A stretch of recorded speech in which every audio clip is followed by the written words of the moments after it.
Hi hello Wednesday morning நான் பசங்க 2 பேத்துக்குமே ஈவினிங்கும் நைட்டும் 2 டைம் வந்து பால் கொடுப்பேன். அந்த பாலை கொஞ்சம் ஹெல்த்தியாக கொடுக்கலாமே அப்படின்ட்டு கொஞ்சம் யூடியூப் வீடியோஸ்லாம் ரெஃபர் பண்ணிவிட்டு இன்றைக்கி ஏபிசி மால்ட்டை தான் செய்ய போகிறேன். நான் எடுத்துக்கிட்ட அளவு பார்த்திங்கன்னா 2 கேரட்டு, ஒரு பீட்ரூட்டு, ஒரு ஃபுல் ஆப்பிள் எடுத்துக்கிட்டேன். இது எல்லாத்தையும் தோல் சீவிட்டு சீவிர கடையில் வச்சு நல்லா சீவி எடுத்துட்டு அதுக்கப்புறம் அரைச்சிருந்தோம் அப்படின்னா ஒரே வேலையை முடிச்சிருக்கும். நான் கொஞ்சம் சோம்பேறித்தனப்பட்டு ஸ்லைஸ் தான் கட் பண்ணி போட்டு அரைச்சிட்டேன். அதனால் ஒரு ஜாருக்கு 2 ஜார் மாற்றி அரைக்கிற மாதிரி ஆயிடுச்சு.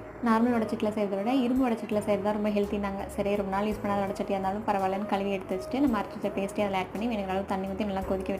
இதெல்லாம் சேர்ந்து நல்லா வெந்து வந்ததும் இதோட ஸ்வீட்னஸ்க்கு தேவையான அளவு நாட்டு சக்கரை ஆட் பண்ணியிருக்கேன். சக்கரை ஆட் பண்ணதும் இந்த மாதிரி இலக்கமாயிடும். இந்த கன்சிஸ்டன்சி வரும்போது நம்ம அரைச்சி வச்சிருந்தோம் இல்லையா நட்ஸ் பவுடர், அதையும் ஆட் பண்ணி நல்லா கிளறி கொடுத்துட்டு அடுப்பு ஆஃப் பண்ணிவிட்டு ஃபேன் காற்றுல வச்சு நல்லா கிண்டிகிட்டே இருந்தோம்னா ஒரு குறகுறப்பான ஸ்டேஜ் வரும். அதுக்கப்புறம் அதை மிக்ஸி ஜாரில் போட்டு ஃபைன் பவுடர் அரைச்சி வச்சுட்டு நமக்கு வேணும்போது பால் ஆட் பண்ணி குடிக்கலாம் அப்படின்னு தான் போட்டிருந்தாங்க. பட் நான் என்ன மிஸ்டேக் பண்ணேன்னு தெரியல.